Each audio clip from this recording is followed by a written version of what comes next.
Merhabalar dostlar, umarım iyisiniz. Bugün size Zindanlar ve Ejderhalar filmi hakkında konuşacağız. Zindanlar ve Ejderhalar filmi için başlıca belirtmek gerekir ki bir oyun uyarlaması bir film. Evet efendim, artık oyun uyarlaması bir film için izlemesi keyifli. Eli yüzü düzgün bir yapım olmuş diyebiliyoruz. Bu demek değil ki filmin eksik yanları yok. Elbette kötü diyebileceğimiz çok şey var ama bunları bu yazıda gözden çıkarıp iyi olan özellikler üzerine konuşacağız. Filmin espri düzeyi, sürprizleri, atmosferi, dövüş sekansları her sahne olmasa da ve çoğu noktada efektleri oldukça iyi kurgulanmış. Ek olarak senaryosunun ve oyunculuğunun da çok kötü olmadığını söylemekte fayda var. Zindanlar ve Ejderhalar filmi yıllardır beklediğimiz iyi oyun filmlerinin temelini atmış ve ölmek üzere olan umutları yeniden alevlendirmiştir. Güzel bir gişe filmi. Zindanlar ve Ejderhalar filminin tek amacı sizi eğlendirmek. Ne üst düzey bir dram, ne üst düzey bir hikaye anlatımı ne de inanılmaz dövüş sekansları yok. Yapım sizleri sadece kendi güzel atmosferinde, iyi düşünülmüş karakterleriyle ve güzel oyunculuklarıyla eğlendiriyor. Yeri geliyor gülüyorsunuz, yeri geliyor vur oğlum diye söyleniyorsunuz. Yapım sizleri farklı koridorlarda geziye çıkarıp bazı aksiyonların içerisine sokuyor. Tabi bilgisayar oyunu olmasının yanı sıra masa oyunu da olması, bu sekansların anlatımında yönetmene oldukça yardım etmiş gibi gözüküyor. FRP oyunlarda bulunan Game Master rolüne soyunan yönetmenimiz işini iyi yapmış ve oyunculara rolleri oldukça iyi şekilde dağıtmış.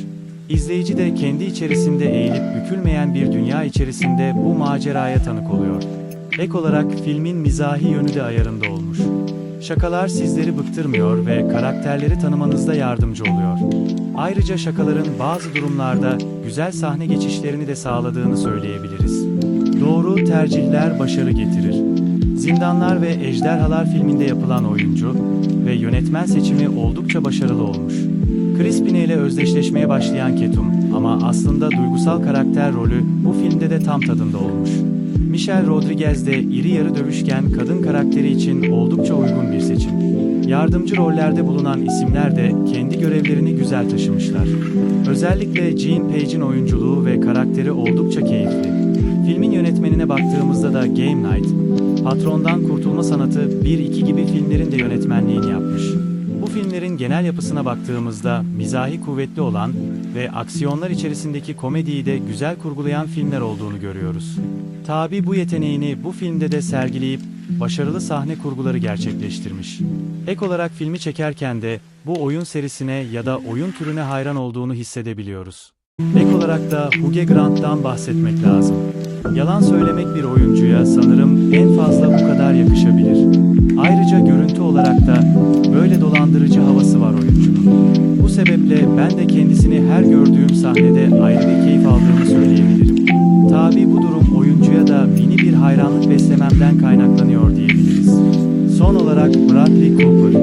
Bu kısım filmin en keyifli noktalarından birisi, o yüzden gidip kendinizin izlesinde fayda var. Her şey çok mu iyi? Elbette hayır. Filmi sadece övüyor şekilde konuşmamın sebebi eli yüzü düzgün oyun uyarlaması, film sayısının çok az olması. Yoksa Zindanlar ve Ejderhalar filmi en fazla 7 yıl 10'luk bir film olabilir. Klişe sahneler, final sekansının sündürülmüş olmasına rağmen çok kısa kalması gibi problemler de var. Sadece bu konuda aslında uzun uzun konuşabiliriz. Çünkü sündürülmesine rağmen kısa kalan bir final, daha önce çok az karşılaştığım bir problem. Ayrıca, senarist tembelliğine kurban gitmiş sahneler ve daha birçok sıkıntılar. Filmin sayabileceğimiz çok fazla kötü yanı da var. Fakat, Zindanlar ve Ejderhaları kötü özelliklerini bir kenara bırakıp keyifle izleyebilirsiniz. Bugünlük bu kadar. Videoyu sevdiyseniz beğenebilirsiniz. Daha fazlasından haberdar olmak için takipte kalın, hoşça kalın.